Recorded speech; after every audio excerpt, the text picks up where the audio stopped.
అండి welcome to my channel. పిల్లలకు తరచుగా దగ్గు జలుబు అనేవి వస్తాయి కదా. ఇలా ఇంట్లో తులసాకులతోటి రసం చేసి డైలీ 2 టైమ్స్ పోయండి, కంపల్సరీ రిజల్ట్ అనేది ఉంటుంది.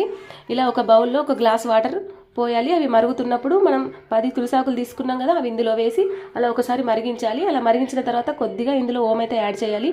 ఇలా ఓమ యాడ్ చేసిన తర్వాత అవి రెండు బాగా మిక్స్ అయ్యేంత వరకు, కలర్ చేంజ్ అయ్యేంత వరకు ఇలా కలిపిన తర్వాత గ్లాస్ వాటర్ హాఫ్ గ్లాస్ అయ్యేంత వరకు మంచిగా మరిగించాలి.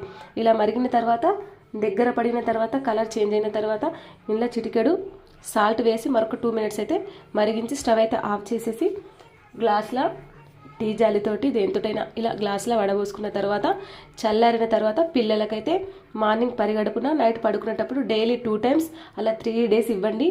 వాళ్ళు బాగా దగ్గడం వల్ల గొంతు అనేది నొప్పి వస్తుంది కదా, ఇది తాగడం వల్ల కొద్దిగా రిలీఫ్ అనేది ఉంటుంది. ఎందుకంటే తులసి అండ్ ఓమ ఘాటుగా ఉంటుంది కదా, బాగా మంచిగా పనిచేస్తుంది. మీరు కూడా తప్పక ట్రై చేయండి. Bye bye.